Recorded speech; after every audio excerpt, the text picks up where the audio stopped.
Hi lads, it's just a short video explaining how to do the 2018 question 3 axonometric projection. It tells us the axonometric axis required for the isometric projection of a cash register are shown. The elevation plan and a 3D graphic of the register are also shown. And with this question you have to choose either part A or B. We always do part A as is what we've learned so far. So part A tells us 1. Draw the axonometric axis as shown. So basically our crow's foot method, 30 degrees vertical. Part 2, draw the given elevation inclined to 15 degrees as shown. So basically what we see here, we take a line out, continuing at 30 degrees at a certain distance, take our straight line up and then incline at 15 degrees. And then draw the given plan inclined to 45 degrees as shown. Basically taking a line at a certain distance straight down and using 45 degrees each side to draw our plan. And the last part then is draw the completed axonometric projection of the cash register. Basically, what does the cash register look like in 3D when all the points are taken up and across? So to start off, I've drawn my crow's foot in the center of the page. I've taken my 30 degree lines going up this way. I've drawn my 15 degree line inclined to the vertical line, and I've basically drawn a box to show that my elevation can fit inside. Then I've taken my plan, so extending my vertical line down to a point here, going 45 degrees each side, and once again I've drawn a box to show how to fit my plan into it.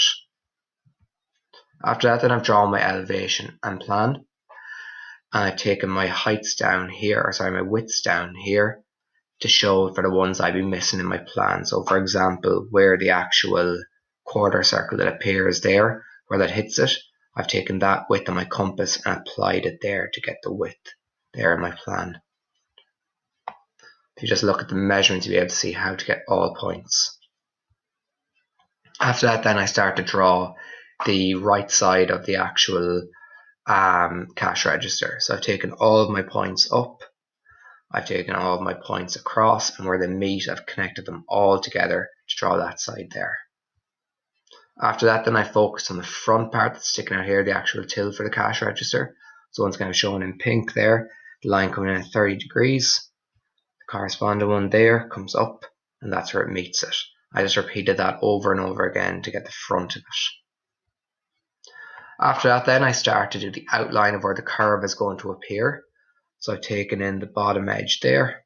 I've taken my points up to actually meet them then, and taking them back, and you notice these lines are going to be parallel going back there, and then my line coming across here can be seen there, and going straight up and back out.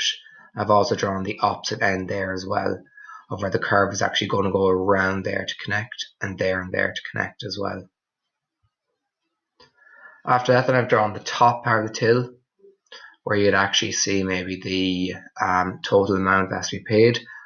I've taken all my points in again, so for example the green distance there coming in, the green distance there going up, and I've also shown in blue as well how to get that corner there, so you can see it's slightly inwards to connect up to there, and there's our edge there connecting in as well.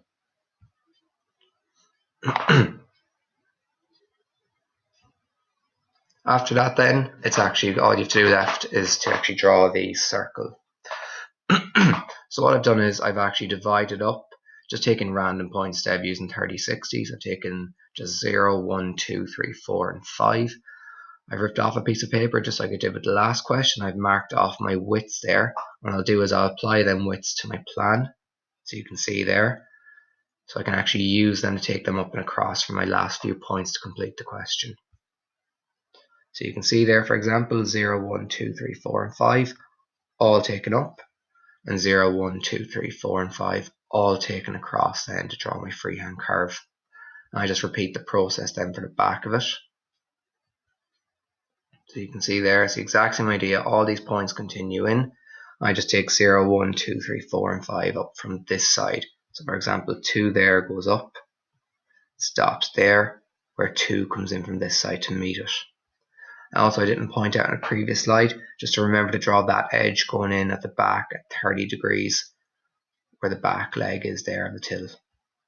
And that's how to complete the question. If anybody has any questions about it, please message me on Teams and I'll be able to help you out with it. Hope this video helps.